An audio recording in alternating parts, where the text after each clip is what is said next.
새해가 시작되는 아침에 한 지인으로부터 새해 기도라고 하는 기도문을 받아보았습니다. 모든 구절 하나하나가 마음에 다가왔지만 마지막 기도문이 더욱 가슴에 와 닿았습니다. 이런 구절이었습니다. 한 살 더 먹으면서 묵은 습관의 쳇바퀴를 멈추고 세상의 힘듦을 탄식하기보다 내 안에 당신의 기쁨에 눈을 뜨게 하소서. 우리가 지금 국가적으로 모든 면에서 어려움에 직면해 있지만 그러면 그럴수록 이런 지인의 이런 마음, 이런 기도가 정말 새해를 맞이하는 것이, 이런 기도로 새해를 맞이하는 것이 더욱 필요한 때가 아닌가라는 생각이 들었습니다. 전문가들은 2025년 한 해가 더욱 격동의 한 해가 될 것이라고 하지만 그럴수록 세상의 힘듦을 탄식하기보다는 우리 안에 있는 욕심의 무게를 좀 줄이고 우리 안에 두신 하나님의 은총에 더 크게 눈을 뜨고 감사로 살아갈 수 있는 새해가 되기를 기원하고 축복합니다. 한 번도 만난 적은 없지만 인생과 목회의 스승으로 삼고 싶은 분이 있습니다. 이분은 매우 작은 규모의 목회를 하는데도 매우 깊은 영성과 탁월한 실력이 있기에 많은 사람들이 찾아온다고 합니다. 근데 가끔씩 찾아오는 사람들이 이렇게 묻는다는 것입니다. 목사님의 남은 인생의 목표가 무엇입니까? 그러면 목사님은 이렇게 대답을 한다고 합니다. 뭐 특별할 게 있겠습니까? 그저 하루하루 즐겁고 기쁘게 그리고 성실하게 사는 것이지요. 그러면 무언가 거창한 것을 기대했던 사람들은 맥이 빠진다는 표정을 짓곤 한다는 것입니다. 그러나 목사님은 정말이지 자신에게는 지금보다 조금 더 나은 사람이 되는 것 위에는 별다른 꿈이 없다는 것입니다. 그저 주님이 부르시는 그날까지 주어진 목회의 자리에서 진실한 목회자로 조금씩이나마 더 좋은 사람이 되고 싶다는 것입니다. 말씀의 진정성이 느껴져서일까? 아니면 아직 버리지 못하고 있는 내 안의 허영심에 대한 부끄러움의 탓일까? 무언가 목사님의 얘기가 잔잔한 울림이 있었습니다. 여러분은 어떻습니까? 여러분의 인생의 목표가 무엇입니까? 새해의 목표가 무엇입니까? 아니, 지금까지 어떤 인생의 목표를 가지고 살아오셨습니까? 지금 여러분은 10년 전, 20년 전, 30년 전에 상상했던 그 모습으로 살아가고 계십니까? 아마도 그렇다고 대답할 수 있는 사람은 거의 없을 것입니다. 저도 그렇습니다. 젊은 시절 그저 막연하게 뜻 있는 인생을 살아보았으면 좋겠다. 그것 때문에 정말 살고 그것 때문에 죽을 수 있는 그런 무언가를 가치 있는 일을 위해서 살다가 죽었으면 좋겠다라고 했지. 제가 지금 이렇게 좋아하면서 목회를 하리라고는 꿈에도 생각해 보지 못했습니다. 누군가의 말대로 인생이라고 하는 것은 언제나 되고 싶은 나와 또 현실의 나 사이에서 또 하고 싶은 일과 해야 하는 일 사이에서 끝없이 갈등과 부침 속에 살아가는 것이 인생이 아닐까 그런 생각이 듭니다. 오늘 말씀은 그런 갈등과 부침 속에 살아가고 있는 우리가 어떻게 하면 보다 더 인간적이고 보다 더 좋은 삶을 살아갈 수 있는가를 가르쳐주는 한 지혜자의 말씀입니다. 오늘 말씀 전체를 한마디로 요약하면 이렇게 말할 수 있을 것 같습니다. 계획은 사람이 세우지만 결정은 하나님께서 하신다. 계획은 사람들이 세우지만 결정하는 것, 그 걸음을 인도하고 결정을 하시는 것은 하나님께서 하신다라고 말할 수 있을 것 같습니다. 자, 그런데 여러분은 이 말씀에 어떻게 생각하십니까? 이 말씀에 동의하십니까? 이 말씀이 옳다고 여기십니까? 아니, 이 말씀을 들으면 솔직히 어떤 느낌이 드십니까? 몇 분들에게 물어보았더니 성경 말씀이라서 틀린 말은 아니라고 생각이 드는데 뭔가 마음이 허전하고 쓸쓸하다는 것입니다. 왜냐하면 아무리 애써봐도 내 의지대로 내 노력대로 되지 않는다는 말로 들리기 때문이라는 것입니다. 아마도 자기 인생에 아마도 인생이 자기 기대와는 다른 방향으로 흘러가는 것을 자주 경험해야 했던 분들은 더욱더 그럴 것입니다. 하나님이 내 삶과 계획을 들어주시지 않았기 때문에 내가 오늘 이렇게 살고 있는 것이 아닌가, 그렇게들 여기시는 분들이 많이 있을 것입니다. 그러나 여러분, 오늘 말씀은 그런 말씀이 아닙니다. 이 말씀은 운명론적인 말씀이 아니라 모든 것을 하나님이 결정하고 결정하는 대로 다 된다. 결정하는 대로 다 되는 것이다. 우리의 삶은 뭐 그저 꼭두가시처럼 살아가는 것이다. 그런 얘기가 아니라 매사에 하나님의 주권을 인정하고 살아가라고 하는 것입니다. 내 중심이 아니라 하나님 중심으로 살라는 것입니다. 항상 하나님의 뜻을 묻고 하나님의 뜻을 찾으라는 것입니다. 자기 생각, 자기 소원, 자기 계획에만 몰두하지 말고 먼저 하나님의 생각, 하나님의 소원, 하나님의 계획을 염두에 두고 살아가야 한다라고 하는 것입니다. 자기 중심적으로 살아가기에는 우리 인간이라고 하는 것이 턱없이 부족하고 너무나도 많은 한계를 가진 존재이기 때문이라고 하는 것입니다. 그래서 오늘 잠언 2절에 보면 이렇게 말씀하고 있습니다. 사람의 행위가 자기가 보기에는 깨끗하여도 여호와는 심령을 감찰하시느니라. 내가 보기에는 내 생각과 행위가 옳은 것 같고 지혜로운 것 같아도 하나님 보실 때는 잘못된 것일 수가 있다라고 하는 것입니다. 나는 진실하게 살고 정직하게 살고 나대로 최선을 다했다. 그건 어디까지나 내 생각이지 객관성이 없다고 하는 것입니다. 정말 그런지 아닌지는 하나님만이 판단하신다고 하는 것입니다. 내 나름의 생각, 내 나름의 도덕성, 내 나름의 잣대를 가지고 이것이 의인이 선인이 함부로 판단하는 것은 잘못될 수 있는 것입니다. 항상 신중한 태도로 모든 것을 완전히 하시는 하나님께 물어야 하는 것입니다. 무엇보다 하나님 말씀이 성경에 비추어서 판단하며 살아가라고 하는 것입니다. 여기에 지혜자의 삶이 있다라고 하는 것입니다. 사실 우리가 하나님을 믿고 세상을 살아가다 보면 여러분 어떻습니까? 납득하기 어려운 일들이 참 많이 있습니다.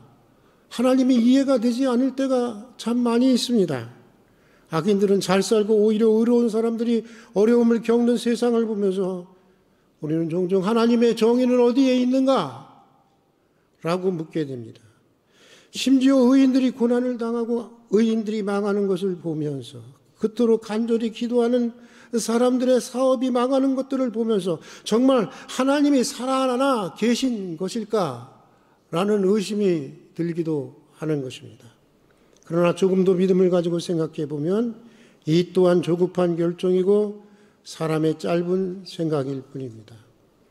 오늘 잠언을 쓴 이스라엘의 지혜자는 이렇게 말하고 있습니다. 우리 다 같이 4절과 5절의 말씀을 읽어보도록 하겠습니다. 같이 읽겠습니다. 여호와께서는 온갖 것을 그 쓰임에 적당히 지으셨습니다. 물은 마음이 교만한 자를 여호와께서 미워하시나니 피차 손을 잡을지라도 무엇을 면치 못하리라? 벌을 면치 못하리라. 무슨 말씀일까요? 하나님께서는 악한 일에 쓰기 위해서 악인을 만드셨다고 하는 것일까요? 하나님이 악인을 만드셨다는 것일까요? 하나님은 자신의 목적을 이루기 위해서는 악한 수단도 사용하실 수 있는 분이라고 하는 것일까요? 그런 것이 아닙니다. 하나님은 전능하시지만 하나님이 하실 수 없는 일이 있습니다. 무엇인지 아세요? 하나님은 악한 일을 하실 수가 없습니다. 왜냐하면 하나님은 선 자체이시기 때문입니다. 그러므로 오늘 이 잠언의 뜻은 하나님께서 악한 일을 쓰기 위해서 악인을 창조하셨다거나 하나님께서 자신의 선을 이루기 위해서 악한 수단을 동원하신다는 것을 말하는 것이 아닙니다. 오늘 이 잠언의 참뜻은 아무리 하나님을 거역하는 악인일지라도 하나님의 주권과 하나님의 섭리의 손길에서 벗어날 수가 없다고 하는 것입니다. 시편에 보면 이런 말씀이 있습니다. 제가 참 좋아하는 말씀이고 제 온 생애를 통해서 경험해온 말씀입니다. 바로 이런 말씀입니다. 내가 주의 영을 떠나 어디로 가며 주의 앞에서 어디로 피하리이까? 내가 하늘에 올라갈지라도 거기 계시며 수월의 내 자리를 펼지라도 거기 계시나이다. 내가 새벽 날개를 치며 바다 끝에 거할지라도 거기서도 주의 손이 나를 인도하시며 주의 오른손이 나를 붙드시리로다. 여러분 믿습니까? 네. 우리 말에 띄어보았자 부처님 손바닥이라는 말이 있지 않습니까? 그것처럼 사람이라는 게 제 아무리 날고 띄어도 다 누구의 손 안에 있다는 거예요? 하나님의 손 안에 있다고 하는 것입니다. 아무리 흉악한 악인이라도 다 하나님의 주권 안에 있다고 하는 것입니다. 그러므로 한계가 있고 심판할 때가 되면 하나님은 반드시 악을 심판하고야 마신다는 것입니다. 그리고 또 악인들이 어떤 악을 행하든지 하나님은 악을 선으로 바꾸셔서 하나님이 자신이 애초에 목적하신 그 목적을 반드시 이루어내시고야 마시는 하나님이라고 하는 것입니다. 대표적으로 예수님의 십자가의 사건이 그것을 말해주고 있습니다. 여러분, 사탄과 악인들은 하나님의 계획을 무산시키기 위해서 예수님을 십자가에 매달아 죽였습니다. 하나님의 구원의 계획을 무산시키고 망가뜨리기 위해서 그랬던 것입니다. 많은 사람들은 하나님이 그렇게 예정하셔서 어쩔 수 없이 하나님이 아들인 예수님이 십자가에 달려 죽은 것이라고 생각하는 분이 계신데 여러분 그렇지 않습니다. 하나님의 예정하셨기 때문에 어쩔 수 없이 악인들이 하나님의 아들인 예수님을 죽인 것이 아닌 것입니다. 다만 하나님은 악인들이 앞으로 할 일들을 예상하고 정확히 예상하고 있었을 뿐이었던 것입니다. 그리고 하나님은 인간의 그 악을 비워나여 이 하나님의 아들을 죽인 사건, 그 인간이 벌일 수 있는 최대의 그 악한 사건을 비워나여 모든 인간을 구원하는 은총의 사건이 되게 하신 것입니다. 이것이 성경이 말하는 하나님의 전능이고 하나님의 전지하심인 것입니다. 그러므로 조급하게 생각하지 말아야 하는 것입니다. 짧은 생각으로 함부로 판단하지 말아야 한다고 하는 것입니다. 의인이 어려움을 당하고 악인이 잘 되더라도 너무 실망하지 말라는 것입니다. 세상이 변하지 않는다고 불평하지 말라는 것입니다. 내가 생각하는 대로 내 인생이 풀리지 않는다고 해서 너무 낙심하지 말라는 것입니다. 너무 절망하지 말라는 것입니다. 너는 다만 하나님의 주권을 인정하고 하나님의 섭리를 신뢰하라고 하는 것입니다. 피조물로서의 내 자신의 한계를 인정하고 내가 서 있는 자리에서 매사에 주님의 뜻을 묻고 열심히 알아낸 하나님의 뜻을 살아내라는 것입니다. 그러면 주께서 내 걸음을 인도하시겠다는 것입니다. 오늘 말씀해 보면 내가 하는 일을 여호와께 맡기면 내가 경영하는 일을 이루리라고 말씀하고 있습니다. 이것은 우리가 주님을 믿고 그분에게 맡기기만 하면 욕심껏 세운 내 계획이 그대로 다 이루어진다고 하는 뜻을 말하고 있는 것이 아닙니다. 여러분, 주님께 맡긴다는 말, 이걸 참 잘 알아야 되는 것 같아요. 우리는 주님께 맡긴다고 하는 건 주님께 그냥 다 맡겨놓고 나는 아무 일도 안 한다고 하는 것으로 이해하고 있는 분들이 상당히 많이 있는 것 같습니다. 여러분, 그렇지 않습니다. 이 주님께 맡긴다 할 때 맡긴다는 이 말은 맡긴다는 뜻도 있지만 그 말 이면에는 봉헌한다, 바친다는 뜻이 포함되어 있는 말씀입니다.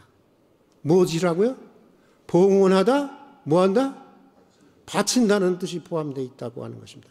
그러고 보면 주님께 맡긴다고 하는 말씀은 우리의 모든 것을 주님께 바치고 주님께 봉헌한다는 뜻이 되는 것입니다. 지금 주님을 신뢰하기에, 주님을 철저히 신뢰하기에 내 모든 것을 하나님 앞에 올인해서 투신한다고 하는 것, 그것이 바로 하나님께 맡긴다는 것입니다. 자신의 전부를 바쳐서 노력하겠다고 하는 것입니다.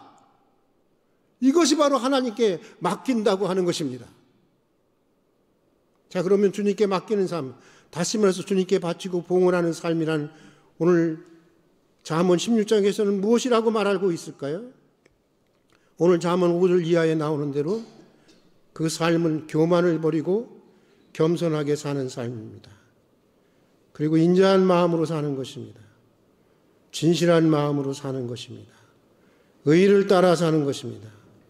매사에 하나님의 주권을 인정하고 항상 신중하게 주님의 뜻을 물으며 살아가는 것입니다. 그렇게 살아가면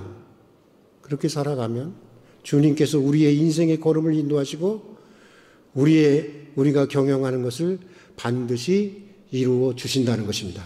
여러분 믿습니까? 네. 그냥 이루어지는 게 아니에요. 여러분, 성경이 말하는 인생의 성공은 많은 것을 알고 많은 것을 소유하는 데 있지 않습니다. 성경이 말하는 성공은 우리가 얼마나 하나님의 뜻을 살아내고 있느냐에 달려있는 것입니다. 설령 많이 배우지 못하고 많은 것을 가지고 있지 못하다 해도 매사에 하나님의 주권을 인정하고 살아가고 있다면, 또 매사에 주님의 뜻을 진지하게 찾고 그 뜻대로 살려고 노력하고자 한다면 당신은 이미 잘 살고 있는 것입니다. 안심하셔도 되십니다. 당신은 이미 바르게 살고 있는 것이고 당신은 이미 성공한 인생을 살고 있는 것입니다. 당신은 이미 지극하신 하나님의 축복 가운데 있는 것이고 당신은 이미 당신이 계획하고 경영하고자 하는 것을 하나님께서 이루어가고 계시는 것입니다. 여러분, 예수 시인은 이렇게 탄식을 했습니다. 제가 참 좋아하는 말이 있어요. 제가 몇 번 했던 말인 것 같습니다. 우리 같이 한번 따라서 할까요? 100년도 채우지 못하는 인생이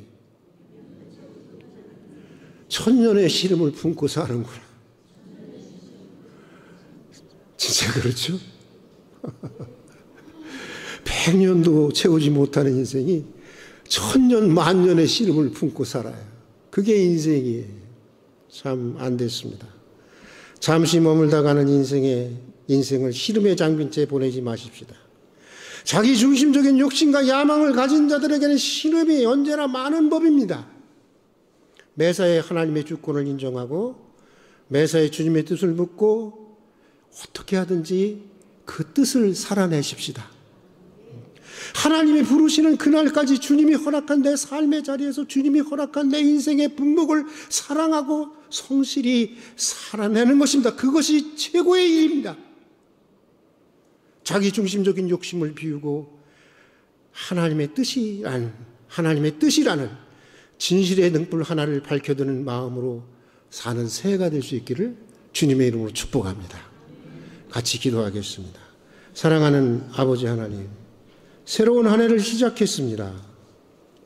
매사에 하나님의 주권을 인정하고 매사에 주님의 뜻을 찾고 그 뜻을 어떻게든지 살아내는 한 해가 되게 해 주시옵소서. 오늘 내게 허락하신 삶의 자리에서 내게 주신 인생의 분목을 사랑하며 감사하며 성실하게 살아내는 한 해가 되게 하여 주시옵소서. 새해에도 주님의 뜻이라는 진실의 등불 하나를 밝혀드는 마음으로 살아가게 해 주시옵소서. 예수님 이름으로 기도드립니다. 아멘. 우리 할빈 가족 소식란을 같이 보도록 하겠습니다. 저희 교회에 처음 나오신 분들을 진심으로 환영하고 등록을 원하시는 분은 예배 후에 안내를 받아서 등록해 주시기를 바랍니다. 오늘 가만히 보니까 수원 동탄 쪽에 굉장히 많은 눈이 온 것 같습니다. 그쪽에서 오늘 나오시는 분들이 아무도 나오실 수 없다고 아침에 전화도 오고 또 나오시지 못했네요. 아마 지금 그런 것 같은데 대설에 여러분들 많이 주의할 수 있기를 바랍니다. 그리고 오늘 교회 모임 예배 후에 바로 본당에서 공동예가 있습니다. 공동예는 세례교인 이상 모두가 참여해야만 하는 의무를 가지고 있습니다. 그래서 교회의 모든 것을 교회의 최고 회의 기관으로서 교회의 모든 일에 대해서 참여해서 여러분들의 의견을 말할 수 있고 표현할 수 있는 그런 그 회의입니다. 꼭 참여해 주시기를 바라고요. 여전도의 찬양 연습이 이 중부 지구의 모임을 위한 여전도의 찬양 연습이 점심 식사 후 본당에서 있습니다. 금요기도회는 재직회 주관으로 있겠고요. 식당 설거지 담당은 우리 찬양대가 맡도록 하겠습니다. 그리고 구역 예배는 우리 음력설이 지날 때까지 잠시 방학을 하도록 하겠습니다. 그리고 새 기도 제목을 작성해서 사무실로 제출해 주시기를 바라고요. 연말 정산 기부금 영수증은 1월 5일부터 허혜균 전도사님에게 신청해 주시기를 바랍니다.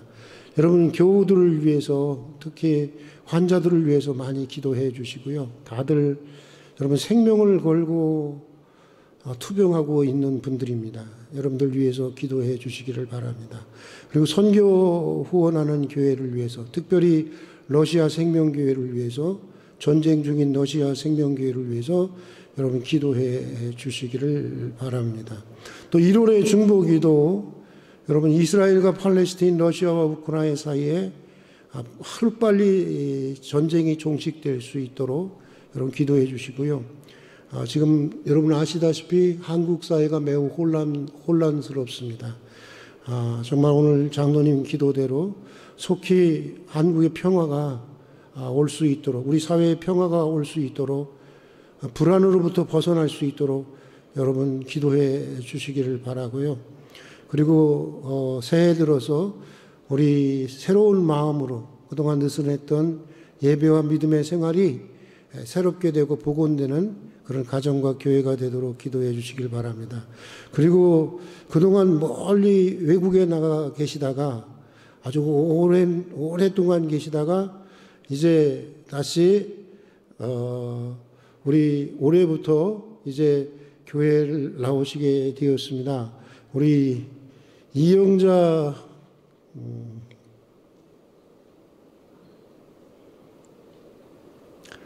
권사님 남편 우리 다 알죠? 정광용 집사님입니다. 잠깐만 그 자리에서 일어나 주시겠어요? 정 집사님?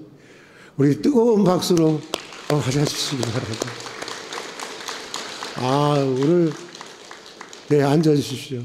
이렇게 좋아하잖아요. 저도 눈물이 나네. 너무 고맙고 감사합니다. 감사합니다.